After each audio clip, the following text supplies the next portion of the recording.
Hello and welcome to Choices, Chapter 14. I want to congratulate you on making it past the halfway point. We're now on this nice downward slope and cruising to the finish line. So in Chapter 14, Dr. Adams examines some of the social influences of violence and domestic violence. So you may have noticed from the book Dr. Adams is kind of on the old school side and has some research from the 80s and 90s. Wanted to update you today on some more current information about domestic violence. But first, let's talk about domestic violence historically and how things have changed. So, traditionally, and this is going back prior to the 80s, the idea of domestic violence and even child abuse is that it was more of a domestic matter and that issues that happen behind closed doors should stay closed doors. So police were involved and did get called to domestic violence, but the response was very different than it is today. Oftentimes, in lower level domestic violence situations, police would advise people to take a walk or separate. And if it were more severe and potentially they were planning to make an arrest, the victim would be asked whether usually she would want to press charges. So the victim was often put in a difficult position because perhaps she didn't want her spouse arrested because she loved him, maybe needed him for financial reasons or childcare, didn't want him walking out in handcuffs in front of the neighbors. So oftentimes the victim chose not to press charges, and that would be it. Things changed considerably in the 1990s, in large part due to the O.J. Simpson murder trial. So O.J. Simpson's case was significant to the field of domestic violence for a lot of reasons. One reason was it became evidence that the victim in this case, Nicole Brown Simpson, made numerous attempts to call police and report domestic violence, and nothing ended up happening. So there are 911 calls, several of them, of her calling for police. There are photos with her with visible injuries after being abused. And ultimately, she, like many others before her, chose not to press charges. Nothing happened, and eventually she was murdered. So, although O.J. Simpson was ultimately acquitted for her murder, the impact of this case changed domestic violence moving forward. So, one thing that happened is that the way that police respond to domestic violence situations changed with the advent of mandatory arrest laws. So, what mandatory arrest laws mean, particularly in the state of California, is that the question of whether an arrest would take place was taken away from the victim and put instead on the state of California. So, the state of California requires that an officer make an arrest for domestic violence if there is evidence of a crime, whether that crime is a misdemeanor or a felony. So regardless of what the victim might say, the state is going to step in and provide some type of intervention. So mandatory arrest laws are often misinterpreted to mean that just because the police are called, somebody has to get arrested, and that's inaccurate. So the police can be called, and it turns out that the couple was arguing, nobody is scared, and no crime has taken place, no arrest is made. An arrest is made only when there is evidence of a crime. Police are also looking to evaluate in the instance where both parties have injuries. They have some discretion as to whether to arrest both parties, or in most cases, try to evaluate if there was a primary aggressor. So police are looking for a primary aggressor and will arrest that person.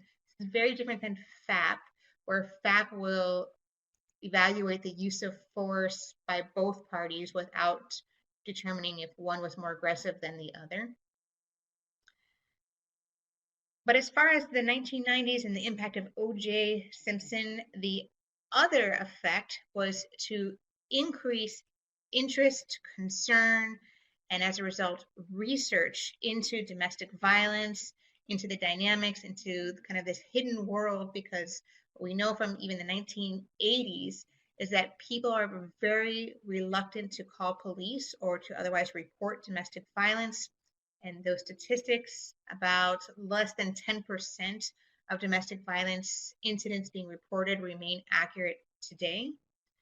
But there was still more funding for research, so researchers were able to contact people even if an arrest wasn't made and get more information. Also, an increase in services for domestic violence victims, so domestic violence shelters, legal services, emergency resources. On the offender side, you see the development of courts that are specific to domestic violence and a real emphasis on mandatory offender treatment. So Dr. Adams' program, which developed in the 1990s, came from this movement and a lot of increased funding for offender treatment. What that typically means is that if somebody is arrested and convicted or makes a deal in a domestic violence case, if it's not a felony, they may be given the opportunity to complete domestic violence treatment. That means in the community is 52 weeks of domestic violence treatment, with the offender paying their share of cost for each week. That could be $20 up to $100 per session. So Dr. Adams gives some older statistics about domestic violence that I wanted to update with more current research. So currently, on average, nearly 20 people per minute are physically abused by an intimate partner in the United States. During 1 year, this means that more than 10 million women and men are the victims of some form of intimate partner violence. 1 in 3 women and 1 in 4 men have experienced some form of physical violence by an intimate partner. This includes a range of behaviors from slapping, shoving, pushing.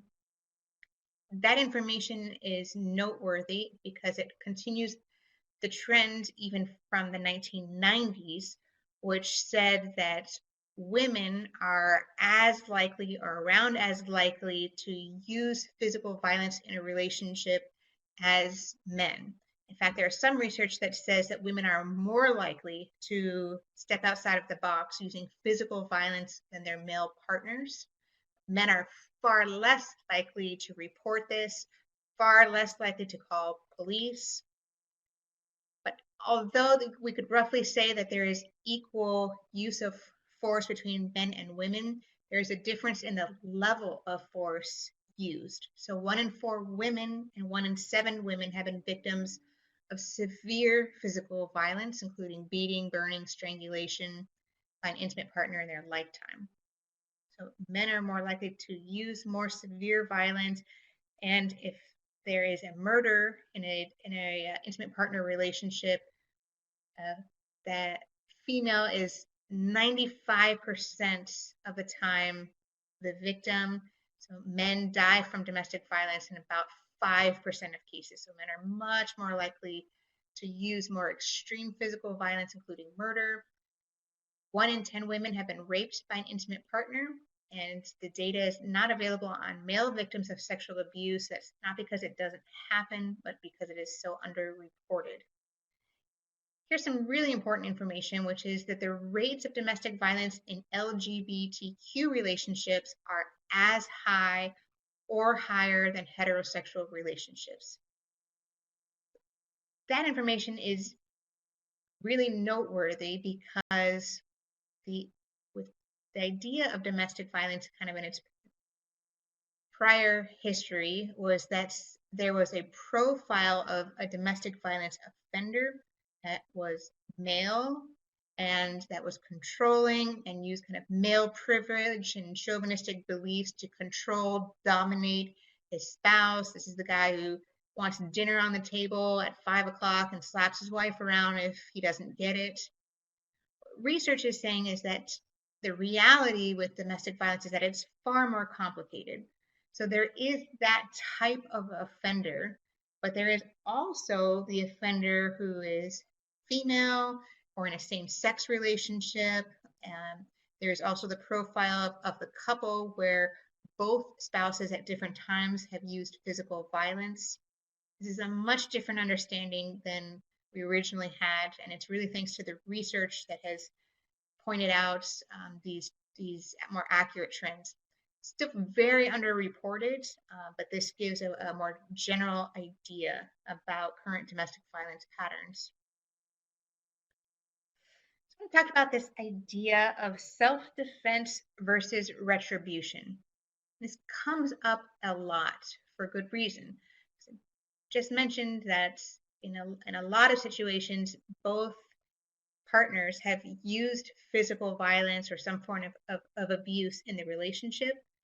And oftentimes hear from people who say that they were the victims in the relationship.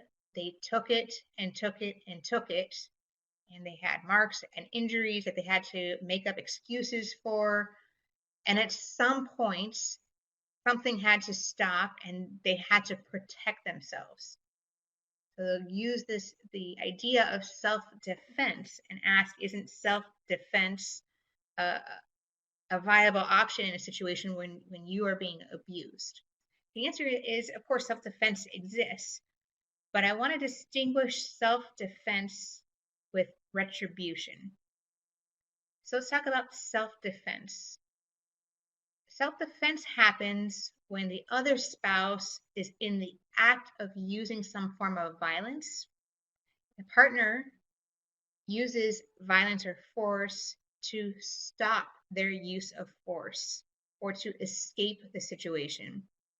This is an imminent safety issue, and the way that they can survive, get away, is by using some form of force.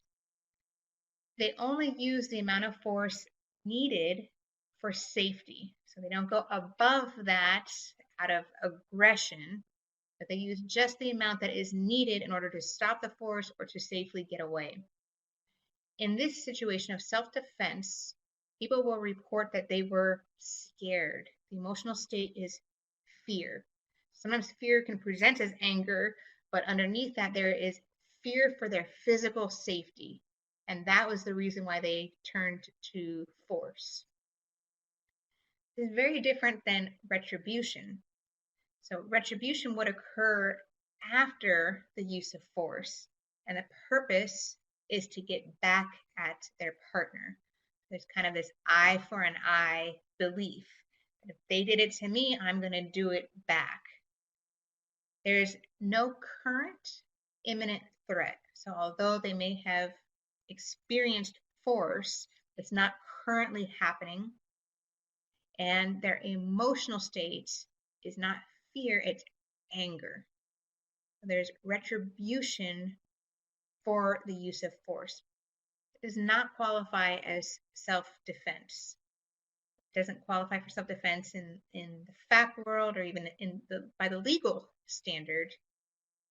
But it does happen, and it happens when people have experienced quite a bit of abuse over a prolonged period of time, and they just simply can't tolerate it anymore, and they act out aggressively. You are still accountable for your actions for each situation. So a prior history of abuse doesn't necessarily count as a defense in a particular situation. In the Navy, the incident itself is being examined, just as in a court of law, the incident itself. So the history might factor into the decision or how sentencing goes in the criminal world, but still individuals are accountable for their own actions in the moment. I want to give you an example of this. I had an opportunity previously to interview some women who were serving time at the California Institute for Women in Chino. This is the female prison for Southern California. On this topic of domestic violence, some of them had used pretty extreme forms of violence against their partner. A few of them have killed their partner. And in hearing their backgrounds, there's a lot of similarity where they had experienced abuse in the relationship, they'd experienced abuse in previous relationships, and they'd experienced abuse as a child. Pretty much every form of abuse imaginable, a lot of these women had endured until one day they snapped and, out of impulse, did something very violent, in some cases that included murder. So when it came to evaluating whether it was self-defense or retribution, the legal standard was applied, and in their situations, it wasn't that they were in a situation where they had to use force to survive. This was more past violence, past trauma, adding up, and eventually somebody just snapping. So those women are spending years, and for some, the rest of their lives, paying the price for a split-second decision to allow retribution to influence their decision making. Very different between true self-defense. If that applies to you, roll through some of this criteria in your own case to see if it helps to distinguish whether you acted in self-defense or out of retribution. I do want to talk about the idea that's coming up in the research, which is that men, women, same-sex couples, anybody can be the victim of domestic violence. And in some situations, somebody can be the victim for a long, long time, and then eventually have an incident of their own, making them the offender. But I do want to discuss some resources that are available if domestic violence is continuing in your relationship and you want to find out what's available to you. So one resource is your FAP case manager, and in FAP we do have an obligation to report domestic violence, which is called an unrestricted report. However, if you are the victim of domestic violence, so this would be new incident, you're the victim only, you didn't use force as well, and there's no child abuse. If this has not been reported to your command or to law enforcement, you have the ability to make a restricted or confidential report, and this will give you access to our services, which include a victim advocate to provide emergency resources, assistance with restraining orders, pretty much assist with anything that you need at that time, as well as our counseling services. So as a victim of domestic violence, you're eligible for a lot of counseling services with people who have expertise in this area. If you don't want to go that route, there's the chaplain, who has a much different confidentiality policy than your FAP case manager, and you feel more comfortable sharing things with the chaplain and getting resources and guidance from them. Here's a hotline for the National Domestic Violence Hotline, which is 1-800-799-7233. And they are on hand to provide 24 hours a day, 7 days a week, confidential assistance from a domestic violence counselor. And you also have this option of calling 911. So I know from talking to a lot of people that calling the police on their spouse is not high on the priority list, and they would rather do just about anything besides that. But I do want you to consider it if you are in a situation where you're experiencing abuse. Sometimes calling the police is the option to intervene in the situation and get some safety and resources as well. So calling the police sometimes is in your best interest to avoid further escalation, injury, or an accusation perhaps that is not true. So in the end, you are going through this class and hopefully absorbing some of this material and putting it into use, we see generally is that when even one person takes the leadership role by implementing some changes and doing things differently, it tends to throw off the dynamic and create change in their partner as well. But that doesn't always stop abuse. So if you are with a partner who's continuing to use abuse despite your best efforts, and they're not receptive to counseling or changing the behavior, at the end of the day, we all make decisions. And keep in mind that you have full control over your actions, but you don't control your spouse. Sometimes taking a look at those factors and ultimately deciding what's in your best interest, what's in your kid's best interest, and talking to a counselor, talking to an advocate, talking to a chaplain can be helpful in guiding that decision making. But ultimately, at the end of the day, it's a choice, and we want to be on hand to provide support however possible. So I'm going to make a sharp right turn and start talking about this idea of strength and the adolescent view when it comes to strength.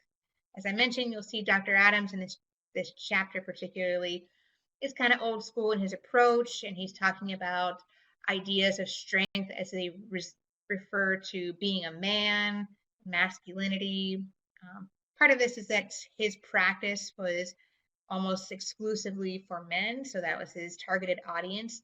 But we can broaden this out to just talk about adolescent ideas of strength. Dr. Adams has a good quote here that I want to share. As adolescents, we asked ourselves whether we were tough enough. As adults, we need to ask whether tough is enough. To be successful in adult relationships, we need to redefine what it means to be strong. It gives some characteristics of the adolescent idea of strength. This includes being tough, being confident, in control, aggressive, unafraid, experienced, take no crap from anyone, and only feel anger. These ideas, if they don't develop or mature into more grown-up thinking, can be really correlated with relationship conflict and even abuse. The idea that you have to be tough and strong, in control, and aggressive is really the foundation behind acting out physically in a situation where you feel helpless. So if we can develop this and mature this a little bit, let's talk about some more adult views. The more adult way to look at this is to also acknowledge true feelings. True feelings are the ones that are underlying these beliefs. So the idea that you have to be tough is often a way to mask feeling vulnerable. Being confident can cover up feeling insecure. In control, scared, and vulnerable. Aggressive is a great way to hide being fearful. Unafraid, terrified, experienced, naive, and unsure. Take no crap from anyone, wounded. This one in particular, this idea that I won't take no crap from anyone, is very much correlated with this idea of retribution. And somebody who's been wounded in their past from relationships and from prior trauma may have developed the idea that they must be tough and not take any crap from anyone. And if somebody messes with them, they mess with them back harder. The reality is they may feel very wounded and injured, and that's a form of protection. Somebody who only feels anger could in reality feel hurt, scared, vulnerable, needy. The idea with these true feelings is one, to acknowledge them, and two, part of being in a grown-up relationship is being able to be vulnerable and to share real feelings without trying to mask them as something else. If you look back into your relationship and where a lot of conflicts came from, you might notice some of these patterns. That really, when you were trying to be tough, it's because you felt vulnerable, in control because you felt scared, wounded. Being able to share that with your partner really increases trust and intimacy in the relationship and helps to decrease conflicts and potentially stepping out of the box. All right, this is kind of an interesting chapter, kind of mixed topics, but let's take 3 questions from chapter 14. The first is to examine your relationship. Take a look at how adolescent ideas about strength contributed to conflict. Number 2, how do your current beliefs differ from the adolescent ideas of strength discussed in this chapter? So now we're talking about right now, with what you know.